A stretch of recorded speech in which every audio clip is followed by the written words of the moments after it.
Le palanca de Mbappé face à Villarreal crée une polémique à Madrid et Brahim Diaz est furieux contre lui. Le Real Madrid demande à Endrick de revenir. Bienvenue Madridista pour les actualités sur le Real Madrid. Déjà merci aux 3 derniers abonnés, on est ensemble. On commence avec la victoire du Real Madrid chez Villarreal, les médias sont en feu.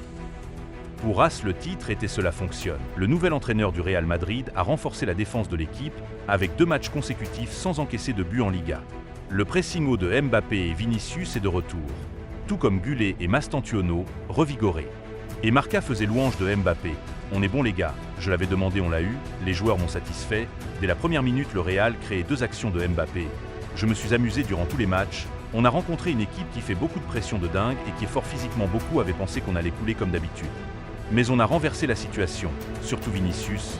Tout le match, il se fait insulter par le public qui le traite ballon de plage et autres, mais il leur dit simplement de continuer et leur répond sur le terrain grâce à l'encouragement de Arbeloa. Certes, en premier mi-temps, il avait du mal face aux autres joueurs du Villarreal, qui jouaient avec beaucoup de physique. Mais en seconde période, ces 2 mecs là qu'on avait dit qu'ils ne pouvaient pas jouer ensemble ont tout fait exploser. Ça commence par des combinaisons entre les deux, jusqu'à ce que Vini s'énerve, fait une pénétration et Mbappé profite pour marquer. Et après, c'était l'enfer pour eux. Théma à quel point le pressing du Real a été efficace. Ils n'avaient même pas la possibilité de sortir avec la balle et vous savez quoi? Le pressing a tellement marché qu'on a concédé qu'une seule tir cadré. Le Real Madrid a beaucoup progressé défensivement contre Villarreal par rapport à Monaco. L'équipe a concédé 20 tirs contre Monaco. Contre Villarreal, ils ont concédé 8 tirs dont un seul cadré. Et après, Mbappé a marqué un but sur pénalty et c'était un palanca qu'il a lui-même provoqué et cela a fait une grosse polémique qui a secoué le monde, mais je vais vous expliquer. Brahim vivait un moment de dépression après avoir raté son pénalité décisive face au Sénégal en faisant ce qui a pénalisé son équipe et tout le monde venait le critiquer en disant qu'il a fait exprès car ça faisait polémique. Après avoir eu le pénalité, on voit que Vinicius a parlé à Mbappé quand il était à terre et après Mbappé tire un palanca de la même façon que Brahim l'a fait et marque pour montrer au monde que Brahim n'a pas fait exprès et là tout part en couille. Tout commence par le caméraman qui montre le visage de Brahim pour faire sensation et tous les athées de Mbappé commencent à lui cracher dessus en disant qu'il voulait montrer à Brahim comment tirer un palanca alors qu'il a tiré de la même manière que lui. Ils sont graves ces gens, malgré qu'il a pris Brahim dans ses bras et lui dit c'est pour le soutenir et le dire face aux médias.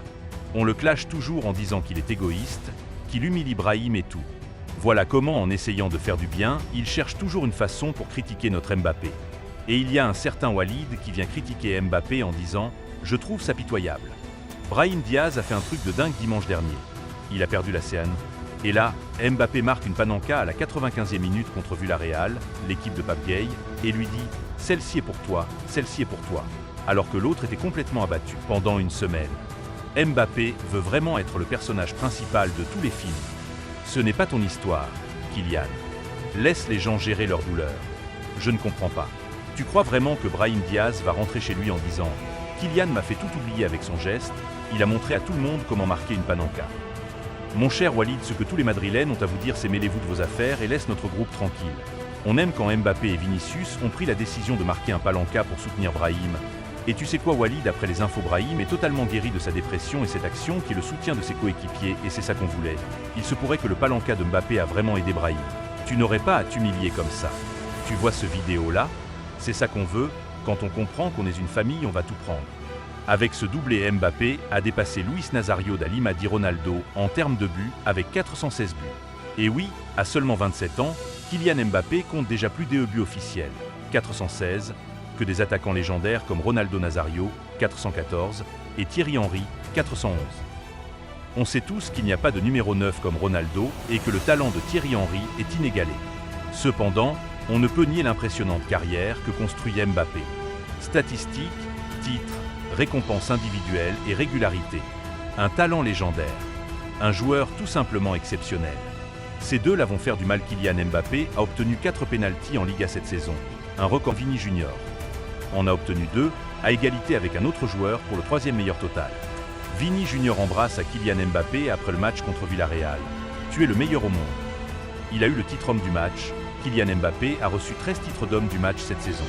Un record pour un joueur du Real Madrid depuis le début de notre suivi des hommes du match. Nous sommes en janvier. Ce n'est pas Mbappé qui était en forme. 100% des passes de Valverde étaient réussies en première période. C'est Puff Arda Güler qui devient celui qui a créé plus d'occasions en Liga cette saison devant ce fameux Pedri. Seul Mbappé lui rattrape. Et d'après Marca, le Real Madrid a une confiance totale en Mastantuono et Arda Güler. Les dirigeants du club estiment que l'équipe joue mieux avec eux. Mastantuono m'a régalé, j'ai vraiment aimé. Les défenseurs étaient au top. J'ai rarement vu un match aussi intense en défense, et Dean Huijsen est revenu à 100% cette action défensive. 2 interceptions, 3 dégagements, 5 récupérations, 4 duels gagnés, un tacle réussi.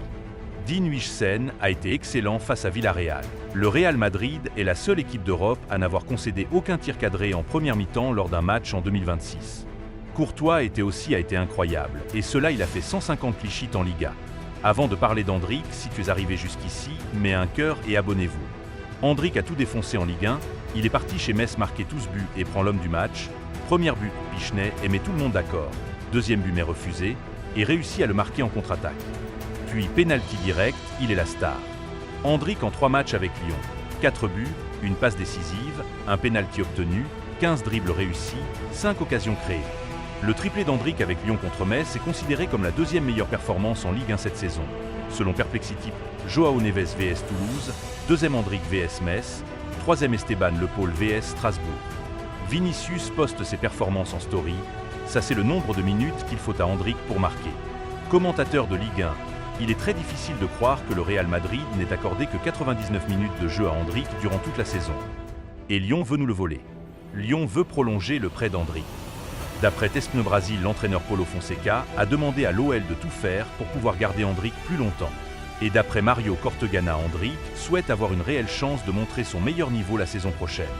Sinon, son équipe envisage un nouveau prêt, voire un prêt avec option d'achat. Le Real est jaloux, mais on a aussi un Gonzalo qui fait un triplé.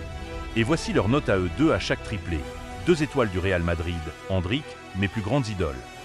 Cristiano Ronaldo, Ronaldo Nazario et Adriano.